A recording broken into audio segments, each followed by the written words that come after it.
Hi Goddesses, and welcome to a new series called For the Love of Indies, which I've been planning for a few weeks now.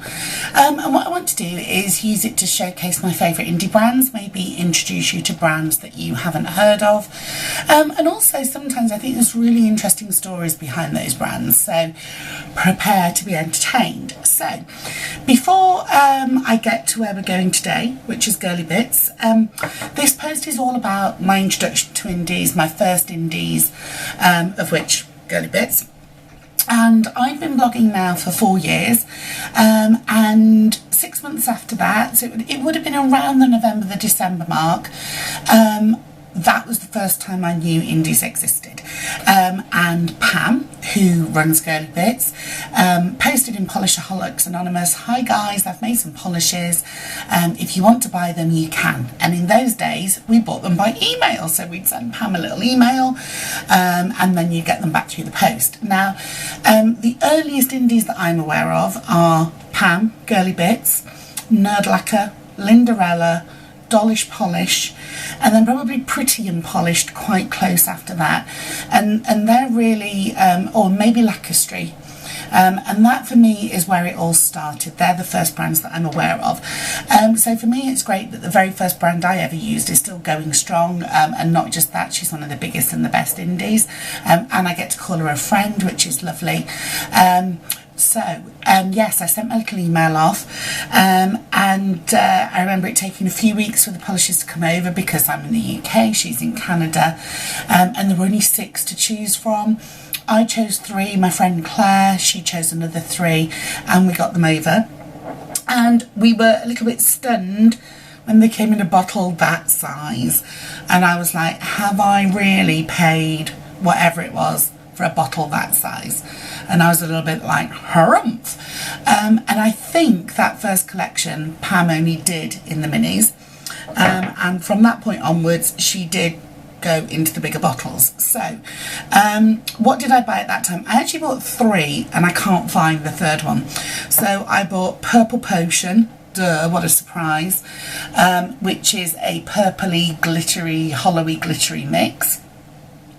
I also bought Razzle Dazzle, which was very similar but in a pink, and I also bought Stormy Skies, and I bought all of them in the mini size. Now, it says a lot, I think, that I've still got 2, maybe 3 of the 3 that I bought. Stormy Skies is one of my favourites.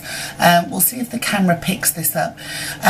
But it's a beautiful pale grey, cloudy blue, with just beautiful shimmer in it, and it is so delicate. It's like weak sunlight on a winter morning. It really, really is gorgeous. And I've worn it a few times. It's been on the blog a few times. And this is one that I would never destash. It was one of those polishes that when I put it on was so much more than I expected it to be. So since then, bought loads and loads of Girly Bits over the years. You've seen the neon collection everywhere over my blog, I think, recently. I've got What Happens in Vegas coming soon, and I'm sure there'll be some Halloween goodies and other things at Pam's sleeve as well. For me, I trust her 100%, and I think this is what's really important about indies. I think those of us that are really into the indie world, we forget that there's people that aren't, and people who are like, I'd rather buy from Sephora or insert other US big store name, I don't know. And really, I have almost never had reason to distrust an indie. I think a couple of people have acted distastefully. There's a mentality thing going on at the moment which could have been handled so much better. A couple of indies have suffered with sinking white base when there was a base problem a couple of years ago, but for the most part most of them are awesome, and they really make an effort to connect with their customers in a way that brands don't. They tend to be very personal, very interactive with their customers, and as well will bend over backwards if there's a problem. I've seen so many great indies over the years say, okay, I've been alerted there's a problem with this polish, send it back, we'll send you a replacement, and that's great. Whereas when OPI released that hideous glitter thing a couple of years ago, which had curled glitter and was nasty, they didn't issue a recall. So please judge indies positively. They're not all like Mentality. There's only another couple of horror stories that I'm aware of just don't, just trust them.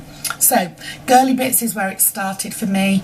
I'm so pleased that this brand is still going strong, and over the next couple of weeks I'm going to show you a little bit more of my indie collection, tell you why I love certain brands, brands that I've maybe fallen in and out of love with over time as well, because that has definitely happened. Mainly I think because I fell out of love with glitter polish. 2 years ago every indie was a glitter bomb, and now they're a little bit more sophisticated and complex, which is great, but it does mean there's very few indies who do glitters that I will buy from now. So some of the brands that I used to buy, I just don't buy anymore. So I hope you enjoy what's going to be coming up in the next couple of weeks, and yeah, buy indie because they rock. Bye bye. And you know, one day I will work out how to turn this thing off. I promise.